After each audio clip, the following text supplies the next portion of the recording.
ओम नमः शिवाय। दोस्तों, आज हम वीडियो में जानेंगे कि आपको 5 ऐसी बातें अपने पति को कभी नहीं बतानी चाहिए। महिलाओं को विशेष ध्यान रखना चाहिए कि पति को ये 5 बातें भूल कर भी ना बताएं। अगर वो ऐसा करती हैं तो उनके व्यवहारिक जीवन में बहुत सारी बाधाएं, बहुत सारी परेशानियों और उलझन आ जाएंगी।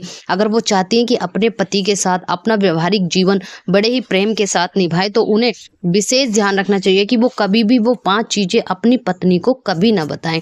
मैं ये नहीं बोल रही कि उनको झूठ बोलना चाहिए या अपने पति को नहीं बताना चाहिए, बताना चाहिए, लेकिन ये कुछ ऐसी बातें हैं जो नहीं बताना चाहिए। अगर ऐसे ये बातें बता देते हैं आप, तो आपके व्यवहारिक जीवन में बहुत सारी परेशानी आ जाती हैं। आप डिप्रेशन में चले जाते हैं, या उनसे बहुत ज़्यादा शिकायतें होती हैं, या उनके और आपके बीच में इतने मतभेद हो जाते हैं कि बात तलाक तक पहुँच जाती है, या एक दूसरे के साथ रहना भी आप पसंद नहीं करते। तो ये आपके व्यवहारिक जीवन को बचाने के लिए हैं 5 ऐसी बातें जो महिलाओं को भूल कर भी अपने पति को नहीं बतानी चाहिए।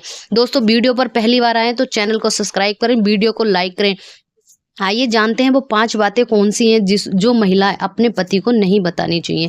पहली बात, जब भी महिला का विवाह होता है, दोनों पति पत्नियों का एक साथ विवाह हो जाता है, उसके बाद महिला को अपने पति से अपने पहले अफेयर के बारे में कभी भी बात नहीं करनी चाहिए। अपनी फ्रेंडों के बारे में उनसे कोई भी बात नहीं करनी चाहिए।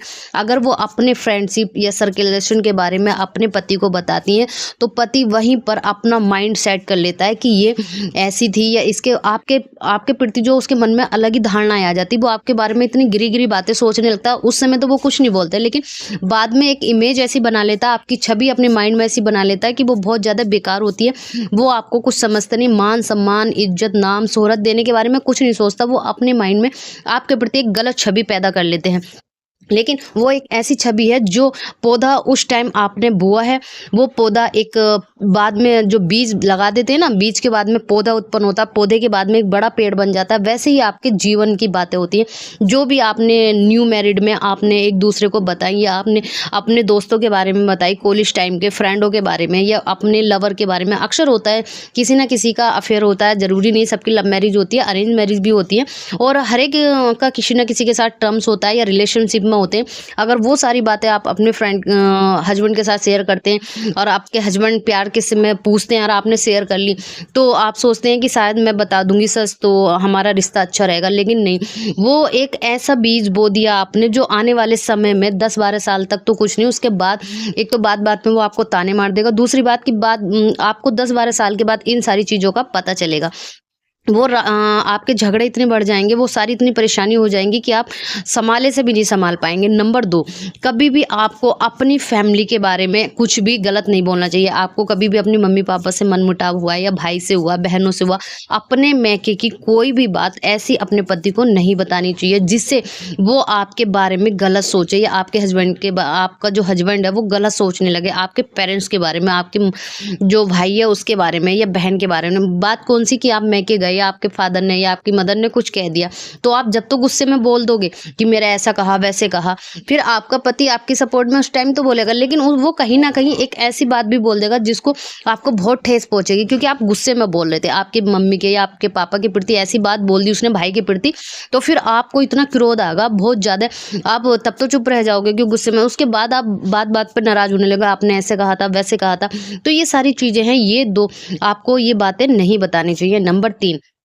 अगर आपके रिलेशनशिप में भी आपके पति के अगर घर में कोई परेशानी चल रही है, या उसने गुस्से में आपसे किसी के भी बारे में बता दिया, बताने मतलब आपकी मदर इन लो के या फादर इन लो के कि मेरी ये नहीं करते वो नहीं करते, तो पति को भी विशेष ध्यान रखना चाहिए। कभी भी अपनी पत्नी से ये बात नहीं बतानी चाहिए। उसे भूल कर भी गुस्से में तो वो बोल देता है, लेकिन पत्नी के पास में क्या हो जाती है, एक पावर पहुंच जाती है। वो आने वाले समय में उसको एक ताना भी दे सकती है, और फिर अपने मन में एक धारणा गलत कर लेती है आपके प्रति। वो सोचती है कि इसके तो घर वाले नहीं चाहते, इसके तो माँ बाप भी नहीं चाहते, इसके पेरेंट्स भी नहीं चाहते, इसको तो कोई समझता नहीं है। तो कहीं ना कहीं पत्नी के मन में भी पति के प्रति जो एक छवि जो है वो गलत हो जाती है। तो उसको विशेष ध्यान रखना चाहिए इन सारी चीजों का। नंबर 4, कभी भी आपके और उनके रिश्ते में एक दूसरे से मतभेद नहीं होने चाहिए, मन मुटाव नहीं होना चाहिए। कोई भी बात है आप आसपास बैठ कर सोल्व कर लीजिए। कोई भी ऐसी बात जो आपको कहनी थी लेकिन कह नहीं पाए, अगर आपने कह दी तो आपने किसी थर्ड पर्सन के द्वारा, जब भी आपके बीच में कोई थर्ड पर्सन आता है तो उसी के कारण आपके जीवन में इतने सारे चीज़ें होने लगती हैं। तो आपको विशेष ध्यान रखना है कि किसी भी थर्ड पर्सन के कारण आपको ये मतभेद या मनमुटाव नहीं करना चाहिए। आपको पर्सनली फेस टू फेस उस बारे में समस्या का समाधान करना चाहिए, सोल्व करनी चाहिए। नंबर 5 लास्ट और आखिरी टॉपिक है और इस संबंध में हम बात कर रहे हैं कि जो भी मैंने आपको बताया शायद अच्छे लगे तो वीडियो को लाइक करें, चैनल को सब्सक्राइब करें। 5वां टॉपिक है कि आपके जीवन आपका हस्बैंड जितना भी कमाता है आपको उसी में खुश रहना चाहिए। अगर कहते हैं बंद मुट्ठी लाख की या खुली मुट्ठी काख की, अगर आपने कोई भी बात अपने पेरेंट्स से, मदर से या सिस्टर से किसी से भी बोली है और वो बात आपके प्रति फिर वो सब में फैल जाती है, तो आपको अगर रखना है तो कुछ भी नहीं बोलना है। आपको जो है जितना है उतने में खुश रहना। ये तो लक की बात होती है कि समय समय की बात है, जितना भी आया आता है और चला जाता है। पैसे की कोई मोल नहीं है। अगर मोल है तो जीवन में हर बात का मोल है। पैसे की कोई कीमत नहीं होती है, आता है और चला जाता है। तो आपको जो भी अगर सुख चाहते हैं, रहने वाले झोपड़ी में भी खुश रहते हैं, ना रहने वाले महलों में भी दुखी रहते हैं। और कहते हैं कि ये चीज़ हमें भगवान माँ पार्वती से सीखने को मिलती है कि उन्होंने भगवान शिव के साथ पाकर कितना सुख पाया और रहने के लिए वो महलों में नहीं थी, महलों की राजकुमारी थी और रहने लगी भगवान शिव के साथ पर्वत पर। उन्होंने क्या सुख पाया, लेकिन सबसे बड़ा सुख था प्रेम का सुख। ये होना आपके जीवन में बहुत ज़रूरी है और जिसके जीवन में ये होता है वो बहुत ही धनवान और लखपति होता है। तो आइए दोस्तों आगे चलते हैं, कुछ नया कुछ अद्भुत फिर लेकर आती हूँ आप लोगों के लिए। तब तक के लिए ओम नमः